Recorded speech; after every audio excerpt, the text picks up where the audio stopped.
À tous, j'espère que vous allez bien. Aujourd'hui, je vous retrouve enfin dans une nouvelle vidéo. Je suis désolée, ça fait plusieurs mois que je n'ai pas sorti de vidéo, mais le temps est passé très vite et avec les révisions, j'ai pas eu le temps en fait de faire de vidéo.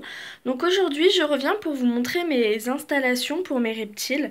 Donc j'ai en fait ce terrain où dedans il y a deux serpents et ce petit terrain où j'ai une petite grenouille.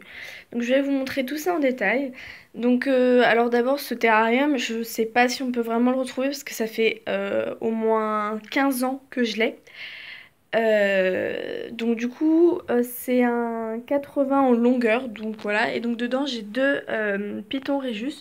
Donc j'ai celui-ci qui est une phase pinstripe et j'ai une phase butter qui est ici, qui est en train de dormir. Donc au niveau de la déco, j'ai mis des petits copeaux de bois et ensuite j'ai mis un bac à eau à l'intérieur que je remplis à chaque fois qu'il se vide. Et ensuite j'ai mis plusieurs cachettes, etc. Et des gros troncs d'arbres qui sont décoratifs, je les ai pas pris dans la nature, qui viennent de chez Action. Et pareil pour les bouts de bois. Si vous voulez mettre des éléments comme ça que vous prenez dans la forêt, c'est bien... il faut bien faire attention en fait de les stériliser pour pas qu'il n'y ait de bactéries. Donc voilà, quand vous prenez des feuilles ou des bouts de bois dans la nature, pensez à les faire chauffer au four pour, euh, pour détruire toutes les bactéries.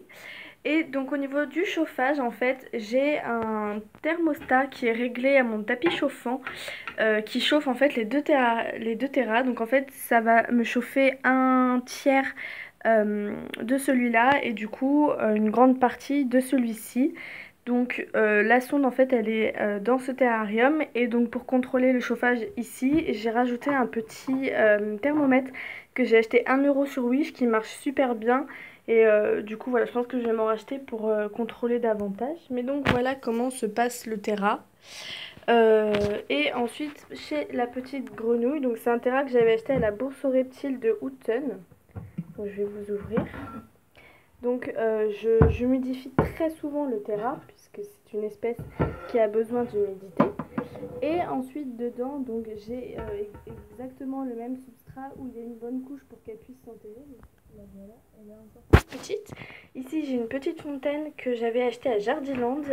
Ici j'ai une petite grotte que j'ai acheté à la ferme tropicale et ensuite j'ai ici sa gamelle d'eau que j'avais acheté à la bourse aux reptiles et il n'y a pas très longtemps en fait j'ai acheté ça. Donc je la mets pas tout le temps parce que bon en plus là elle est pas très bien positionnée, c'est pas très beau, mais avec le temps en fait du coup pour l'été ça fait une réserve d'eau en plus. Et en fait ici vous avez voilà vous avez ça pour en fait régler comment dire la quantité qui va couler. Donc ça peut couler assez vite ou alors très lentement, donc c'est super pratique. Voilà, moi ça me garantit une sécurité en plus pour qu'il y ait toujours de l'eau et l'été c'est bien pratique donc je vous le recommande et tout. Et donc j'avais acheté ça à la ferme tropicale.